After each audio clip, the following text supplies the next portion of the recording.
Assalamualaikum warahmatullahi wabarakatuh. Salam sejahtera bagi kita semua. Om Swastiastu Namo Buddhaya. Salam kebajikan Rahayu. Kembali lagi bersama saya Imam Aris di playlist podcast anak sekolah. Kali ini kita akan membahas tentang dunia sekolah dan dunia perkuliahan. Dan saat ini kita kedatangan kakak-kakak alumni dari sekolah saya yang saat ini sedang menjalani kuliah atau bersekolah di Universitas Negeri di Indonesia. Mungkin kita langsung saja kenalan dengan kakak-kakak yang ada di sebelah saya. Ya, sebelumnya perkenalkan, nama saya Maulana Hafiz Rizkin. Saya dulu alumni dari SMK Negeri 1 Purwodadi, jurusan akuntansi, dan sekarang saya berkuliah di Universitas Negeri Semarang, jurusan pendidikan matematika. Oke, selanjutnya saya sendiri Okta Dwi Ramadan, biasa dipanggil Okta. Saya alumni SMK Negeri 1 Purwodadi pada jurusan Teknik Komputer dan Jaringan. Sekarang saya sedang menempuh pendidikan di Universitas Negeri Semarang pada rumpun ilmu komputer Prodi Sistem Informasi S1. Dan yang terakhir saya Ananda Dwiki Beudhatama, alumni dari SMK Negeri 1 Purwodadi, jurusan Teknik Komputer dan Jaringan, dan sekarang menempuh di Fakultas Teknik Komputer pada Universitas Diponegoro. Nah, keren sekali ya teman-teman ya kakak-kakak yang satu ini. Mungkin bisa dijelaskan dulu Kak alasan Mas Hafif, Mas Okta, dan Kak Bayu ini memilih jurusan yang ditempuhnya saat ini itu ada alasannya enggak, atau mungkin ada keterkaitan antara jurusan sebelumnya di SMK ke jurusan yang saat ini dijalani. Saya dulu, oke. Ya. Saya dulu adalah jurusan akuntansi. Kenapa kok saya sekarang malah pindah ke matematika? Sebenarnya tuh masih ada sangkut pautnya dari akuntansi ke matematika, kan sama-sama menghitung. Tapi bedanya ini matematika kan menghitung secara general dan akuntansi itu menghitung hanya bagian ekonomi. Nah, kenapa saya memilih pendidikan matematika? Karena yang pertama tuh saya ingin menjadi akademis, yaitu seorang dosen matematika, yang dimana dosen itu sangat berpengaruh besar terhadap ilmu pengetahuan. Jadi kita tahu bahwasanya seluruh teknologi, seluruh dunia dan cabang ilmu seluruhnya itu hampir seluruhnya menggunakan matematika. Kayak semisal ini adalah jurusan TKJ ya. Jadi TKJ itu awalnya komputer, awalnya seluruhnya itu dari program matematika. Oleh sebab itu matematika itu ilmu yang sangat penting menurut saya. Itu yang menjadi alasan saya memilih pendidikan matematika. Oke, benar Kak, ada sanggahan nih. Kan biasanya matematika itu pelajaran yang paling tidak disukai. Iya. Terus kenapa nih Kak Hafif kok apa dari kecil memang suka matematika atau gimana?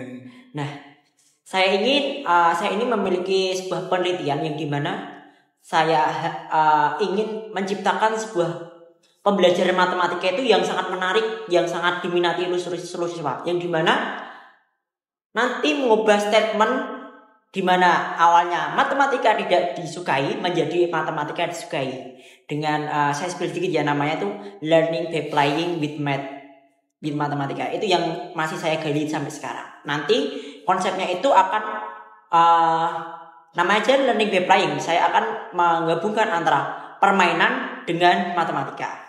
Gitu. Keren sekali. Lanjut ke Okta. Mungkin kalau dari saya pribadi, latar belakang saya kenapa memilih perguruan tinggi negeri yang terjurus pada ilmu komputer itu karena latar belakang saya sendiri dari SMK itu kan jurusannya udah teknik komputer dan jaringan ya. Saya itu mau ngambil yang sejalan dengan apa yang sudah saya lakukan di SMK, sehingga nanti pada saat saya menjalani sebuah perkuliahan itu bisa mengikuti dengan baik dan kedepannya itu memiliki sebuah pandangan ataupun cakupan peluang pekerjaan itu yang lebih banyak. Gitu sih kalau dari saya pribadi. Berarti memang sebelumnya dari teknik jaringan juga ya waktu Iya. di sekolah ya, Betul. SMK. Lanjut Kak Bayu. Dan untuk saya yang melatari belakang tentang saya memasuki kuliah di Fakultas Teknik, yaitu saya ingin melanjutkan mengenai materi yang pernah saya pelajari di semasa saya di SMK, yaitu Teknik Komputer dan Jaringan serta rekan saya Okta. Jadi semasa di sekolah itu bekal saya menjadi pertimbangan untuk memasuki kuliah di Universitas Diponegoro itu. Ini tuh. Oh iya Kak.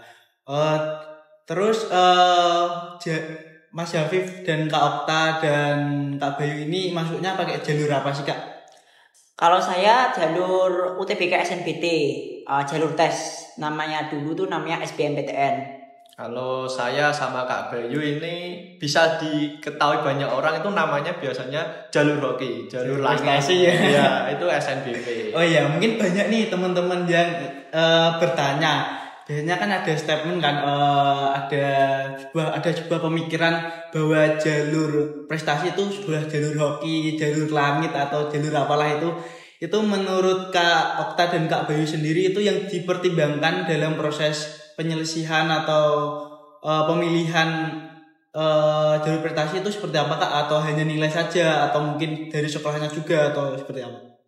Ya SNBP dulu. Oke, untuk pengalaman saya sebelum memilih jurusan yang saya inginkan di fakultas favorit ya, di PTN itu saya biasanya mengunjungi laman webnya terlebih dahulu dan melihat kuota dari universitasnya tersebut. Biasanya ada perbandingan dari fakultas tersebut untuk menerima kuota berapa yang harus diisi. Jadi dari situ penilaian saya mengenai nilai saya itu masuk atau enggak tentang fakultas yang saya inginkan. Jadinya saya melihat dari range kuota yang terdapat pada laman web seperti itu. Berarti ada strategi nih ya Kak, lihat dulu, ngintip-ngintip, starting dulu berapa sih kuotanya, terus rata-rata nilai dari tahun kemarin yang terima itu berapa, seperti itu ya Kak. Ya seperti itu. Mungkin ada trik-trik lagi atau trik khusus atau gimana Kak? Mungkin kalau untuk triknya sendiri mungkin bisa dipertimbangkan dari nilai kita sendiri dengan nilai beberapa tahun yang lalu biasanya tidaklah sangat jauh, jadinya bisa berpatokan seperti itu. Tapi untuk penilaiannya sendiri dari pihak kampus biasanya tidak jauh beda dari itu. Mungkin itu. Karena saya kan melihat Kak Bayu dan Kak Okta nih ya, waktu di sekolah kan saya adik kelasnya. Saya melihat Kak Bayu dan Kak Okta itu mengikuti sebuah organisasi dan juga mengikuti lomba-lomba gitu ya kan Kak. Dan kemarin sepertinya Kak Bayu juga dan Kak Okta juga sempat memenangkan lomba tersebut dan tentunya mendapatkan sebuah piagam. Nah itu piagamnya bisa dipakai atau enggak sih Kak, atau bagaimana kemarin? Nah, itu bisa dijelaskan saya. Sebelum itu ya, saya setuju dengan statement tadi kalau jalur SNBP itu bisa dikatakan jalur hoki. Itu betul, saya setuju dan sepakat. Soalnya kenapa? Soalnya kita itu tidak tahu bahwa peluang kita untuk lolos SNBP itu berapa dan triknya itu gimana itu kita nggak tahu. Itu pure dari kita sendiri, usaha kita sendiri dari sebelum-sebelumnya kita sekolah. Soalnya kan dari SNBP sendiri itu kriterianya itu diambil dari nilai rapor dari semester 1, 2, 3 dan seterusnya sampai ke 5 kan. Sama itu kalau SNBP dari pengalaman saya itu juga diambil dari nilai keaktifan. Ketika kita di sekolah itu bagaimana, prestasi kita itu apa aja, kita memiliki sertifikat apa aja, entah itu sertifikat berupa piagam atau yang lain, ataupun juga bisa diambil dari portofolio. Misal kan di IMAM ini dari TKJ, mungkin ada portofolio yang bisa dikumpulkan atau ditunjukkan untuk menjadi bahan penilaian dari fakultas atau universitas tersebut untuk bisa menerima di IMAM ke PTN tersebut. Gitu sih kalau dari aku. Tapi Kak Bayu dan Kak Okta pastinya dari semester 1 sampai semester 5 itu push nilai terus ya Kak, atau memang sebelumnya nggak ada rencana nih buat nggak ada rencana buat SNBP, tiba-tiba waktu semester 5 selesai dan pendaftaran SNBP jalur prestasi itu dibuka, langsung ada keinginan buat daftar. Itu sengaja nggak sih Kak, atau emang dari semester 1 itu emang ada rencana buat push nilai terus atau emang biasa saja? Kalau dari saya jujur itu dari awal kelas berapa? 11 ya? 10. Kelas 10 itu belum ada bayangan untuk kuliah. Tapi di sisi lain tuh alhamdulillah nilai saya dari kelas 10 sampai kelas 12 tuh alhamdulillah itu naik-naik terus. Jadi ya itu menjadi pertimbangan saya untuk ikut di SNBP dan alhamdulillah keterima di SNBP itu. Dan untuk rekan-rekan yang memiliki nilai mungkin ada naik, ada turunnya dan mungkin rata, jangan khawatir, bisa ada di jalur SNBT atau mungkin di jalur prestasi yang lain seperti memiliki piagam dari non akademik dan akademik sendiri. Jadinya PTN tersebut bisa membuka dari opsi lainnya. Jadi jangan khawatir untuk rekan-rekan sekalian. Gitu. Tambahan ya itu tadi kan portofolio ya. Nah, tadi bedanya portofolio sama kan Bayu sama Okta ini memiliki sertifikat. Nah, sertifikatnya kan bisa dilampiri. Nah, ini portofolio itu beda. Portofolio itu buat untuk jurusan tertentu kayak olahraga, tari, dan seni. Itu multimedia itu yang berbau seni itu menggunakan portofolio. Nah, portofolio itu ada ketentuan pada jurusan masing-masing. Nanti bisa dilihat di web spmb.bppp.com. Sering melihat website. Sering melihat website sama Instagram, YouTube dan lain-lain. Oke, jangan khawatir. Nanti linknya saya taruh di deskripsi. Oke nih Kak, saya malah ada pertanyaan tambahan nih. Alasan kan karena Kak Bayu, kan Kak Okta, Kak Hafif juga kan udah berprestasi dari awal sekolah ya, sejak kelas 10. Saya melihat potensi-potensi dari kakak-kakak semua ini, tapi masih kan SMK juga tentunya. Kenapa sih malah lebih memilih lanjut ke kuliah lagi apa nggak kerja aja gitu? Itu kenapa? Mungkin bisa dimulai dari Kak Hafif. Oh ya, karena saya itu awalnya pengen kuliah karena jurusan yang diberikan oleh SMK itu ada yang tawaran pertama itu nggak sejalur. Jadi itu saya masih memilih-milih gimana pekerjaannya, terusan bagaimana track record alumninya ditempatkan di mana. Kok ternyata ada yang tidak sesuai. Nah, ini saya memutuskan untuk kuliah saja karena kuliah itu merupakan tingkatan awal dalam sebuah kesuksesan. Ini belum menentukan kesuksesan sih, tapi tingkat awal dalam menentukan sebuah kesuksesan. Karena dalam kuliah itu kalian dituntut untuk bisa berpikir kritis, setelah itu berpikiran yang ke depan dan lain-lain. Dan dunia kuliah itu beda dengan dunia sekolah menengah ya. Jadi kuliah itu ditanamkan untuk bagaimana sih kamu berkehidupan di masyarakat, karena sesuai dengan Tridharma perguruan tinggi itu.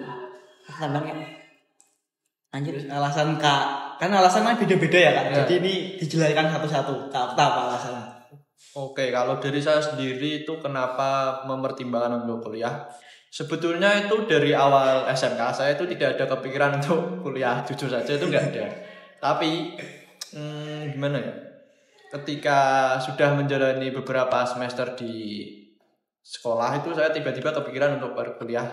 Tapi jujur ya, kuliah atau enggak kuliah atau mau bekerja itu jujur itu sama aja. Ending-endingnya kan juga nanti kan kita juga mau bekerja, cari uang, sama aja. Tapi kalau misal kita lebih memilih ke akademik atau pendidikan itu kan lebih mempermudah kita untuk mendapatkan sebuah pekerjaan yang terjamin dan kompetensinya itu juga lebih baik kan, mutunya juga lebih baik gitu sih kalau dari aku. Mempertimbangkannya lebih dari segi ke masa depan gitu aja. Ya, Kak Bayu maaf. Dan untuk alasan saya sendiri, tahu dan tak bukan tidak jauh dari teman saya, Okta. Dari pengalaman saya juga tidak kepikiran untuk menempuh pendidikan di perkuliahan. Karena dari pengalaman saya mendaftar di PTN tersebut, saya hanya kurun waktu -2 dari penutupan tersebut. Jadi benar-benar dikatakan bisa hoki dan bisa beruntung juga di kuliah PTN. Jadi dimana nanti di PTN tersebut kalian pasti bisa mengenal lebih luas tentang dunia apa yang kalian minati, seperti menerapkan skill-skill yang kalian punya, terus dari event-event yang banyak diikuti, mungkin menjadikan relasi untuk kedepannya menuju bekerja seperti itu. Oh ya, tambahan ini Kak, mungkin tadi kan bicara tentang soft skill dan hard skill juga ya tentunya ya. Untuk skill-skill atau soft skill dan lain-lain itu yang membedakan, yang nggak didapatkan dari saat kita tidak kuliah itu apa Kak? Maksudnya kita kan di SMK nih, pasti ada, kalau hard skill mungkin juga ada sih yang nggak didapatkan di saat kita nggak kuliah. Itu apa aja perbedaan antara kita sekolah SMK dan saat Kak Bayu dan Kak Okta dan Kak Hafif ini kuliah, apa saja yang menjadi pembeda atau perbedaan atau ilmu-ilmu yang baru gitu? Ya, kalau soft skill ya. Soft skill itu kalau di kuliah itu beda jauh. Jujur masih ditekankan soft skill di SMK. Karena soft skill di kuliah, dosen itu kan yang namanya dosen tuh enggak terlalu mementingkan mahasiswanya. Jadi mahasiswanya mau berbuat apa itu bebas. Kita itu dituntut untuk hidup mandiri. Kak ngerjain tugas juga nggak apa-apa, nggak ngerjain tugas juga nggak apa-apa. Silahkan mau ke nongkrong juga nggak apa-apa. Silahkan nggak ikut kuliah pun juga nggak apa-apa. Jadi dosen itu yang menjadi poin pentingnya kamu mau nggak mata kuliah saya gitu doang. Jadi beda kalau di SMK kan kita dituntut untuk bisa mengikuti pelajaran. Kalau nggak ikut dipanggil terus, itu soft skillnya. Kalau hard skillnya ya jelas beda karena di kuliah itu ilmunya lebih banyak sekali. Jadi kita itu misalkan kan sudah menjurus TKJ ini kan satu kan. Kalau di ini kan bisa sistem informasi, bisa teknik komputer juga bisa. Yang lain pendidikan TIK juga. Jadi dijuruskan lagi, diperdalam lagi. Kayak sama seperti saya, matematikanya masing-masing matematika dasar ya. Kalau saya diajarin semuanya. Misalnya satu materi, matriks ya. Itu aljabar dan aljabar matriks. Misalnya ada fungsi, itu namanya kalkulus. Jadi perdalam banget sampai ke akar-akarnya. Mungkin ada tambahan? Kalau dari aku sih hampir sama ya. Kalau dari soft skill emang kenyataannya seperti itu. Dari dosen sendiri itu lebih membebaskan mahasiswanya itu untuk entah mau berangkat atau enggak, mau ngerjain tugas atau enggak, mau apalah itulah terserah. Yang penting itu dia mampu mengikuti apa yang mau dari dosen. Iya, terus dari hard skill sendiri itu dari saya kan memang sejalan dengan apa yang sudah melatar belakang saya yaitu TKJ ya. Kalau dari saya itu lebih general sih, lebih umum. Cakupan materinya itu lebih banyak dari yang didapat dari SMK. Semisal dari SMK dan kuliah ini perbedaannya kan kalau di TKJ lebih ke koneksi internet atau jaringan ya. Nah kalau di saya sendiri pada saat kuliah itu lebih umum, lebih general. Ada matematika dasar juga seperti aljabar, matriks itu juga ada, terus algoritma pemrograman, bahasa-bahasa pemrograman yang lain kayak C++, C, Python, Java dan lain-lain. Seperti itu kalau dari saya. Nah, dan untuk alasan saya mengenai soft skill dan hard skill, kebetulan saya di universitas mengambilnya juga sama dengan jurusan saya di SMK yaitu teknik komputer. Jadi di mana saya sudah mempunyai bekal mengenai teknik tentang jaringan dan komputer.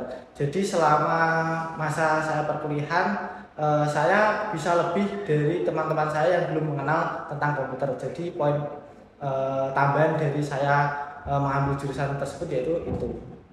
Dari hard skill sendiri saya sudah mempelajari tentang mungkin bisa dari pemrograman, terus tentang instalasi komputer, jaringan dan sebagainya tersebut. Jadinya memiliki nilai poin sehingga nanti di perkuliahan bisa sejalan dengan jurusan tersebut.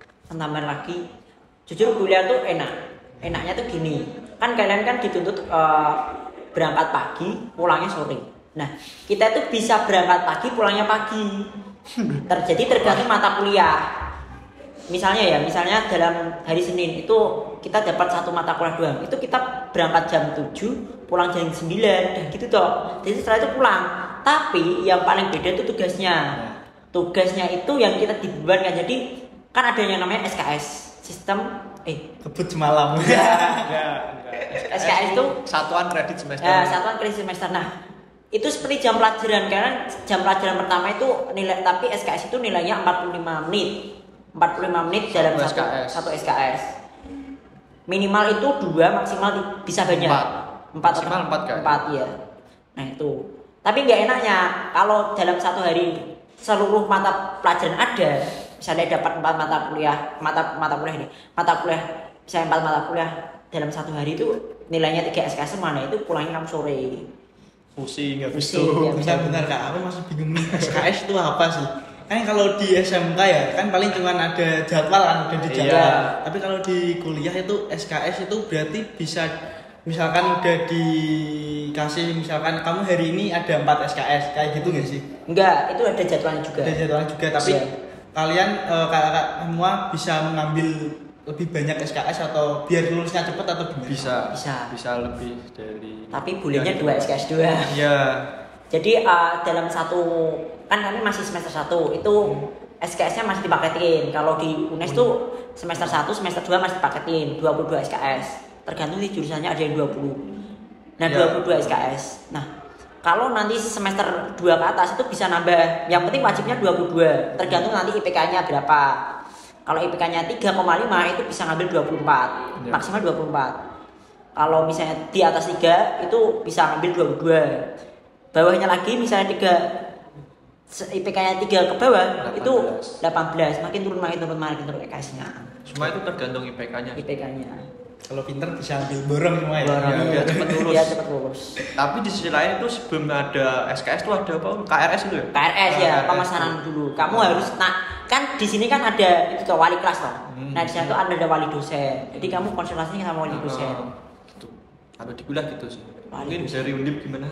Kalau dari Undip sendiri untuk semester awal tuh biasanya sudah dipaketin dari pihak kampusnya, yaitu 18 SKS. Dan setelah menjalani 8 SKS kan kita kalau mau lanjut kan harus mengisi daftar IRS, yaitu satuan kredit dari mata kuliah tersebut.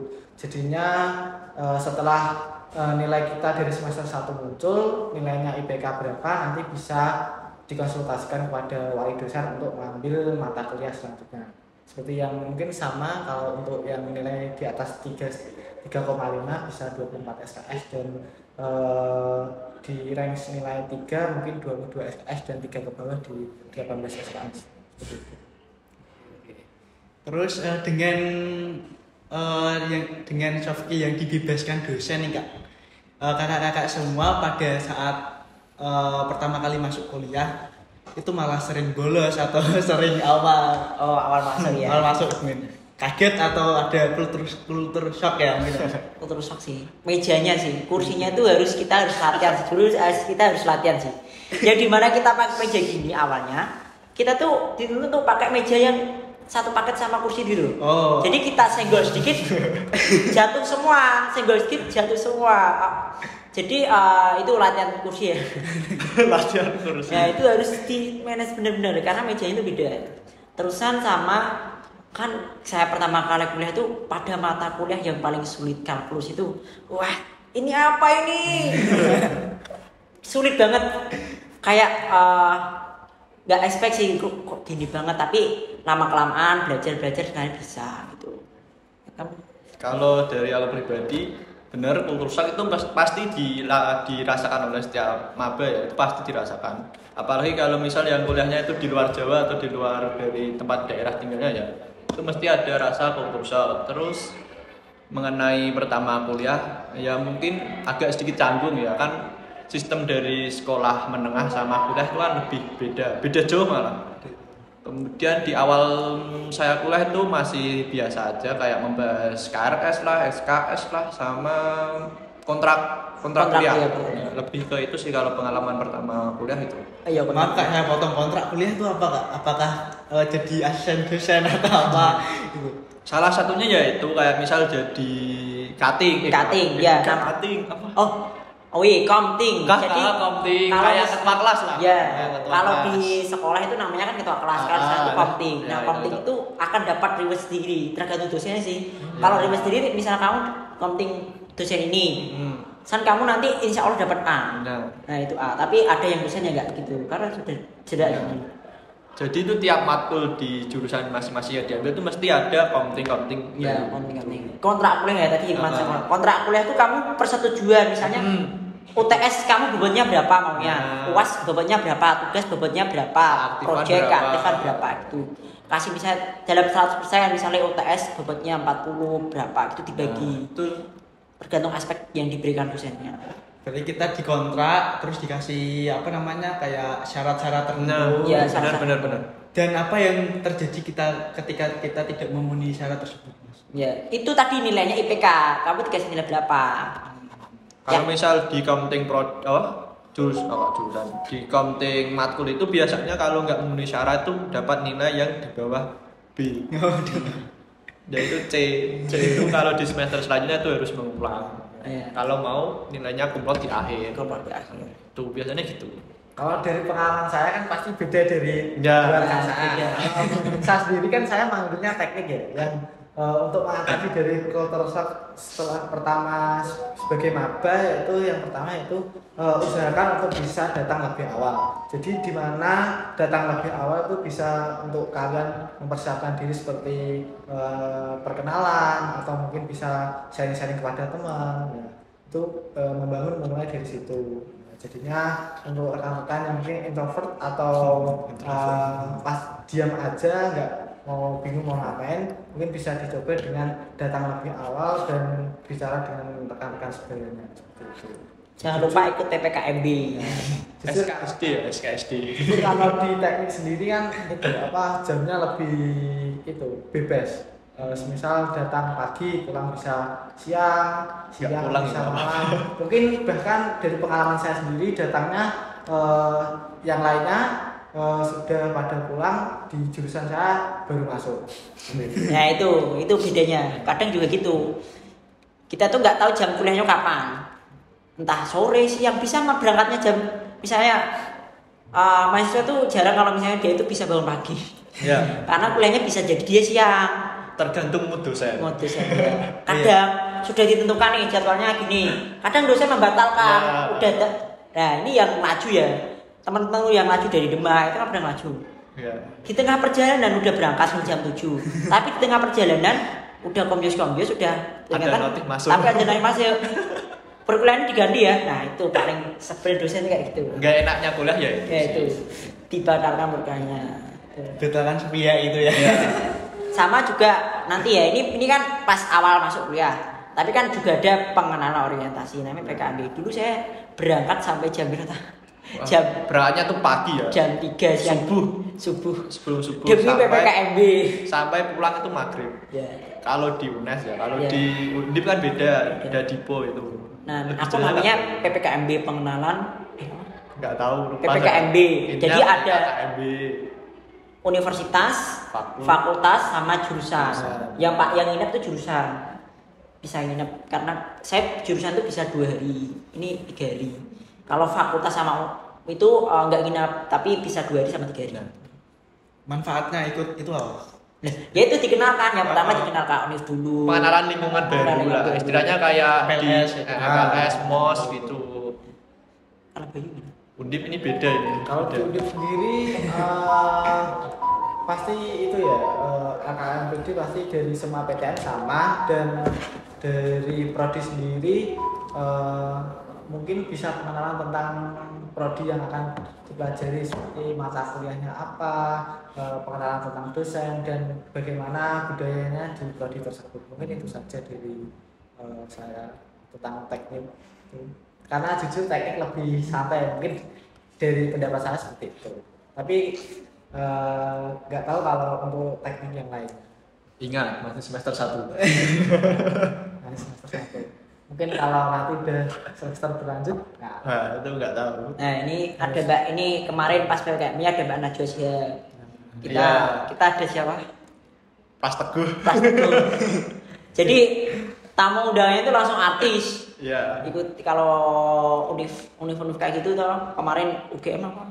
Paham? UGM nggak tahu. Gitu sih. yang pengen diundip saya tunggu kedatangannya. Itu kata-kata nanti akhir Mas. Nanti kita promosiin universitas masing-masing. Iya. Kakaknya. Oh iya, ada tambahan pertanyaan nih Kak. Terus kan saat di SMK ya, kan melihat Kak Viv ini hampir ikut di semua organisasi. Dan Kak Okta juga ada beberapa, terus Kak Bayu juga. Nah, saat kuliah ini ikut juga gak sih Kak? Ikut banyak organisasi juga atau hanya beberapa? Kalau aku ya di semester 1 tuh kita dikenalin dulu sih. Kita belum masuk ke organisasinya. Kita tuh masih kayak magang, ada magang, kayak magang hima kan tingkatannya gini. BEM ada BEM Univ. Bawahnya BEM Univ tuh ada BEM Fakultas. BEM Fakultas tuh ada hima. Hima tuh himpunan mahasiswa kalau di UNES ya. Mahasiswa matematika, himpunan mahasiswa ilkom dan lain-lain. Kalau BEM Fakultas tuh Fakultas FMIPA, Fakultas Teknik dan lain-lain. Kalau Univ 1. Nah, itu kalau kita boleh milih bebas BEM UNES apa BEM Fakultas apa ikut hima. Nah, sebelum itu kita tuh ada yang namanya yang pertama opsi ya, itu magang. Kita ikut jadi anggotanya dulu tapi sementara Sistemnya magang. kontrak lah. Kontrakan dulu. Nah, terusan juga ada ini kan tergantung sama seleksinya. Nanti dicantumin aja. Itu sertifikat bahwa aku pernah ikut magang. Kan ada lagi opsi yang lain cara masuknya organisasi ya ini ya. Ada juga ikut sekolahnya, sekolah kepemimpinan. Namanya itu kalau di LDK kan. DKS. Kalau saya kan LSM Leadership School of MIPA. Itu ikut di bawah naungan sketsa itu yang pengadaannya di bawah BEM. Itu kalau di fakultas MIPA ya. MIPA. Kalau Itu beda. di fakultas lain beda. Ya, kalau di tingkat universitas ada yang namanya SKB Sekolah Kader Bangsa. Itu Jadi, tingkatnya BEM nih, BEM paling nih. tertinggi lah kalau di perkuliahan. Nah itu organisasi dari itu. Tapi rata-rata pada gitu semua sih. Hima pun juga gitu. Hima itu bawahnya Hima itu juga ada organisasi lain loh. Banyak apa? Tapi ikut gak mas? Ya, Ikut. ya ini saya masih milih-milih yang Masih. mana yang cocok, mana yang saya. Jadi jangan memilih organisasi yang mungkin mengganggu pelajaran. Nah, betul. Jadi emang mau mengganggu mata kuliahmu. Jadi kayak sedikit rapat, sedikit acara, wah itu tidak efektif menurutku. Apakah di SMK tidak seperti itu mas? Beda ini. Beda. Kalau Oke. kalau ini kan Bobotnya beda ini. bobotnya beda. Kalau misalnya kamu nggak lolos mata kuliah ini, kamu bisa mengulang Depresi. dulu. Kadang rapat ini, jadi rapat saya tuh rata-rata tuh sore jam 5 selesai jam 5-an. Soalnya pada seluruhnya tuh udah selesai belum? Misalnya ya, saya rombel ini kan pakainya rombel. Nah di sini kan pakainya kelas kan. Kalau sana pakainya rombongan belajar. Misalnya rombel 1, rombel 2, rombel 3. Itu jadwalnya beda-beda. Misalnya rombel 1 tuh selesainya jam 12 sudah selesai. Tapi rombel 2 itu selesainya jam 5. Nah itu pasti sama-sama Hima dia ada anggota Hima. Nah itu menyesuaikan. Jadi jam 5 yang paling terakhir. Itu sih. Jadi organisasi sana tuh kayak ada sih yang fleksibel, ada yang menekan banget. Terus Okta nih gimana kak? Ikut Kalau apa? dari aku hampir sama kayak Maul ya, di semester awal tuh lebih ke adaptasi ke lingkungan baru ya, kayak UKM itu kan kayak ekstrakurikuler organisasi itu apa aja yang ada di kuliah, terus baik buruknya di sekitar tuh apa aja. Kalau dari aku itu sih lebih ke adaptasi dulu di semester 1. Terusan organisasi itu nggak buka, dia tuh yang semester 1 enggak. Minimal semester 2 ya. Semester 2 semester 3. Jadi semester 1 belum ada. Mungkin ada itu paling ya magang ya tadi. Magang. Ngomong Maul. Berbayar gak kak magangnya?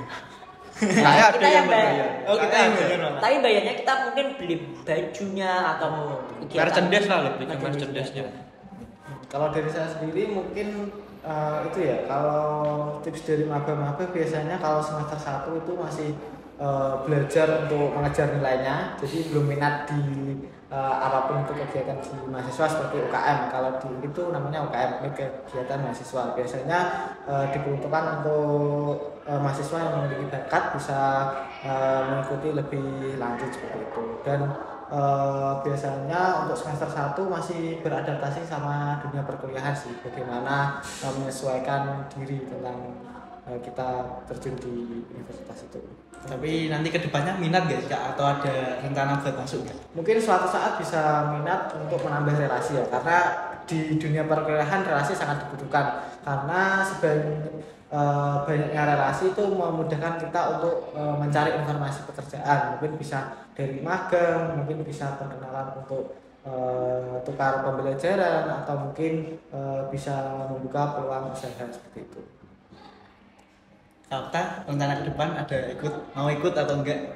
Kalau sejauh ini ada, tapi masih bingung mau ikut apa. Sama Kak Agus juga ya, Iya, bingung. saya- Ya ini masih milih-milih gimana ini. Sambil menentukan sama semester 2 ini kan matkulnya udah agak beda ya, lebih bobotnya agak beda kan. Jadi mempertimbangkan itu juga. Saya awalnya 9 mata kuliah, jadi 10 mata kuliah. Ini beda. semester 2. Terus ya kalau saran saya di semester awal itu lebih baik itu lebih ke apa? Adaptasi ke lingkungan baru ya, sama cari relasi sebanyak mungkin. Iya. Itu penting banget. Relasi itu penting. Relasi bisa dari kakak tingkat. Nah, kakak tuh penting banget. Teman seangkatan juga penting. Bisa gitu. Cari teman sebanyak mungkin mau SKSD. Kenal Sering-sering hunting ke fakultas buat tanya-tanya fakultas lain. Penting. Jangan lupa kenalan sama kakak BEM-nya. Nah, juga ketua BEM itu kenali enggak apa. Yang nanti atau yang semuanya? Kalau itu saya sarankan ke teman saya ini. Lebih ke yang pandai mengatur waktu aja, itu penting. Mengatur waktu sama manajemen lah, manajemen diri itu kan penting. Oke, ini ada tambahan nggak Kak? Enggak ada. Ada ini. Paul nih ada ini Kak. Bos Paul. cukup. Ini saran untuk calon mahasiswa atau saat ini yang kayak seperti saya lah, yang saat ini kelas 12, itu apa yang ingin disampaikan untuk semangat belajar atau gimana gitu? Nah ini Kak Paul nih. Nah, saya kan tadi belum jelas SNBT kan belum dikasih. Nah ini saya cerita sedikit dulu. Saya SNBP jurusannya sama pendidikan matematika sama pendidikan ekonomi akuntansi. Nah itu ketolak. Tadi yang saya jelaskan di apel, saya tuh ketolak karena saya mendaftar jalur KIPK. Jadi KIPK kan kotanya berbeda. Nah, itu KIPK itu apa dijelasin Kak? KIPK itu Kartu Indonesia Pintar, itu beasiswa, itu beasiswa yang paling awal di semester awal itu KIPK. Nah pas itu saya ketolak gara-gara kota dari UNIF itu kurang dari KIPK-nya. Jadi yang diterima kebanyakan yang non KIPK semua. Nah terusan jadi kalau kalian kelas 12 ini jangan mengharapkan penuh pada SNBP. Nah itu ikan aja Rocky. Persiapkanlah saja kalian UTBK. Nah ini saya keterimanya di jalur UTBK. Jadi saya belajar. Setelah itu sebelum SNBP saya sudah belajar. Masih belajar setiap hari. Latihan soal, mengerjakan sebuah kasus. Setelah itu juga latihan yang tadi sub-bab 7 sub-bab materi itu tuh. Nara ditahan ada film. Saatnya jam kelima dimulai. It's time to begin the fifth lesson. Jadi pas sub-bab 7 bab itu dibelajarin semuanya. Udah fokus saja. Nah, kan kita kan kelas 12, aku sebelum LSP juga sudah belajar. Jadi LSP kan kita yang anak SMK nih terutama ya. Ini kan LSP P3 ya. Nah, itu jadi kita itu dua-dua belajar SNBT juga belajar UKK, tapi UKK-nya saya itu udah saya pelajari di kelas 11. Saya sudah insya Allah bisa lah, insya Allah sudah siap ikuti LSP. Nah ini kelas 12-nya saya kasih ke UTBK, itu yang sebenarnya manage di depan itu. Bagi backup gitu ya Kak? Nah, backup. Yang prestasinya nggak terima bisa ada backup yang ujian. Ujian tertulis. Jadi latihan semua. Setelah itu pas hari H tes itu saya pakai trik. Triknya itu blok C. Wah ini strategi guys ya, blok C. Blok C semua. Saya ngeblok C itu PK pengetahuan kuantitatif sama penalaran matematika. Saya blok C semua. Alhamdulillah keterima. Nilai saya tinggi dia di penalaran kuantitatif dan pengetahuan kuantitatif dan penalaran matematika itu saya blok C. Yang lainnya nggak blok C malah dapat 500. Ini nanti ya, ini semisal panitia yang buat soal UTBK yang nonton nanti ganti blok A. Kalau nggak urut aja A B C D ada. Jadi di blok A ini ya, ini saya beneran. Dan ini bukan saya doang yang mengalami, teman saya juga mengalami. Dia keterima, tapi kok kamu bisa? Karena saya blok B, ada yang blok B, ada yang blok A. Ya tergantung sektenya kalian gimana. Karena mau blok A, mau blok C, apa blok B? Gimana? Blok C aja aku. Aja dia itu terusan pengumuman. Saya nggak nyangka kalau misalnya keterima. Selamat Anda keterima di jurusan pendidikan matematika, itu pilihan saya pertama. Dengan jalur KIPK. Terus kan isi data pokok. Ini juga isi data pokok. Penentuan UKT.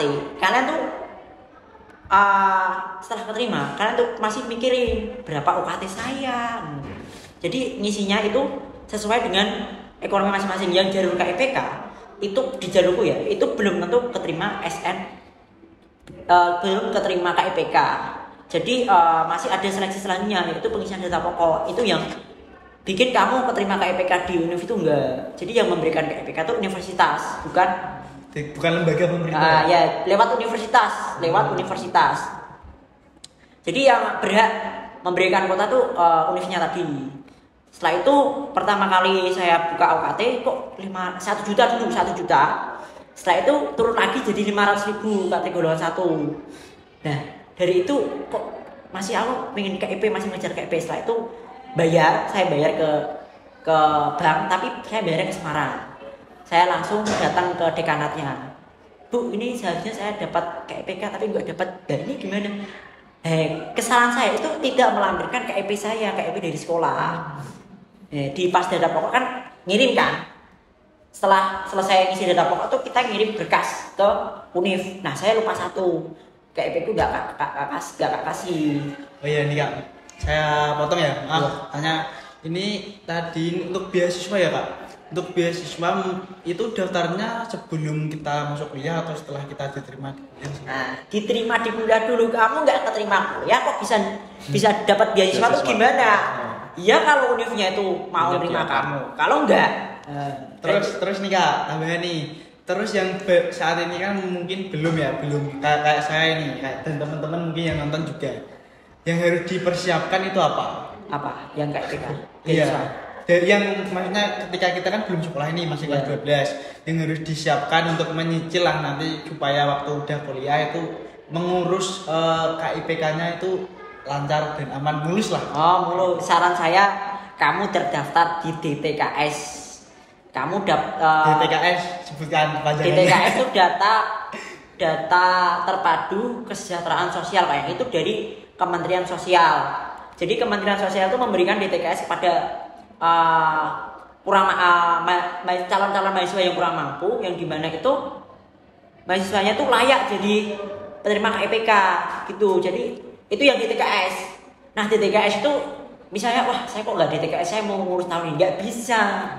Karena tuh tahun itu bisanya tuh tahun-tahun yang akan datang lagi, nggak 1 tahun jadi. Itu harus ada. Tahan dulu Kak. Jadi mohon maaf ya teman-teman karena kita syutingnya di sekolah, jadi mohon maaf ketika ada gangguan suara seperti itu. Terima kasih, kita lanjut saja. Nah, jadi saya lanjut ya. KIPK itu tergantung univnya mau menerima kamu atau tidak. Jadi DTKS itu kan data terpadu kesejahteraan sosial. Nah itu didapatkan dari Kementerian Sosial. Ada juga Desir P3KI, itu masih saya pelajari ya. Belum bisa menjawab banyak kalau di sini. Oke, mungkin nanti ada sisi lain ya Kak. Ya. Ini gak terlalu panjangan. Ya ada KIPK nanti. Yang penasaran silahkan hubungan nanti kita datangkan secara khusus ya. Oke. Ya nanti strateginya masih banyak. Singkatnya sudah 500, terusan saya bayarnya itu pakai uang recehan itu. Saya datang ke bank BNI, langsung tabungan saya dikeluarkan semua, langsung saya bayar 500.000. Setelah itu pengumuman KIPK, saya buka lagi data pokok saya. Loh, kok malah keterima KIPK? Nah, ini. Jadi saya mendapat kota tambahan. Kota tambahan ini dari pusat ke Univ. Jadi ini ada kota tambahan. Nah, ini saya dimasukkan, alhamdulillah saya dimasukkan. Tuh. Ini proses apa namanya Kak? Perjuangan. Nah, Mendapat beasiswa. Nanti UKT dikembalikan, UKT pasti kembaliin. Jadi 500-nya sudah cair di rekening saya lagi. Sudah balik lagi. Dan itu nanti kalau strateginya gimana?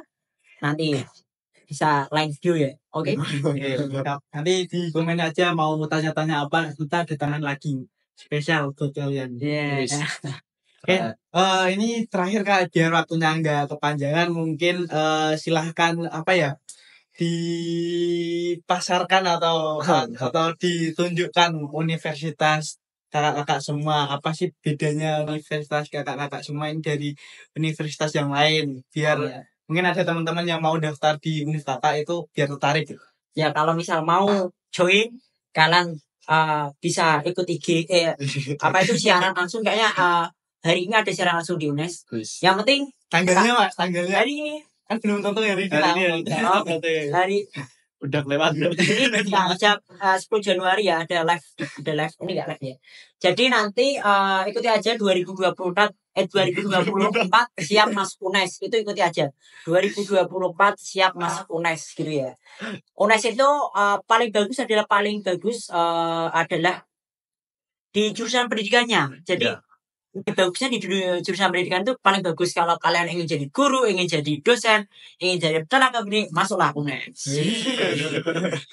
Sekarang atau kapan nih? Ini kapan juga dari UNES? Mungkin ada tambahan silahkan. Enggak, kalau dari saya cukup sih sama ya Maul, tapi semua tempat PTN itu sama aja, sama baiknya nanti kan kita juga akan terjurus di mana kerjanya lah. Sama aja, semua perguruan tinggi itu sama aja, sama baiknya lah. Tujuannya kan juga mencerdaskan bangsa kan. Sama aja. Nggak ada yang beda. Kalau kita kayaknya lebih netral ya. Beda. Gini, kalau di sana tuh kampus konservasi. Iya. Jadi kita itu kalau di sini namanya adiwiyata. Kalau di sana itu namanya konservasi. Apa itu Mas? Konservasi itu kayak kita tuh lebih cinta dengan alam. Iya. Di UNES tuh adem. Dimasuk kampusnya, masuk kampus utamanya. Tapi kalau di FEB itu juga adem sih. Juga adem semua. Insya Allah adem, banyak makanannya, Banyak pohon, banyak pohon, banyak orangnya, banyak harimau. Ya, yang penting luar biasa UNES itu. Tunjukkan Kak Undip. Kalau Di Undip sendiri, rekan-rekan sekalian bisa mengunjungi dari laman webnya sendiri, yaitu di PMB Undip, dan bisa melihat dari fakultas-fakultas yang ada pada Undip sendiri. Kalau ingin banyak waktu dan bisa tenang kuliahnya, masuk di teknik, karena teknik jaya. Oke, nanti kalau ada pertanyaan-pertanyaan yang lebih spesifik atau masih ketinggalan, bisa saja hubungi Instagram kakak ini ya. Instagramnya apa Kak Hafif? saya Instagramnya @mhafif__. Halo, saya @opta_dwir. Kalau saya @ananda_dwiki_.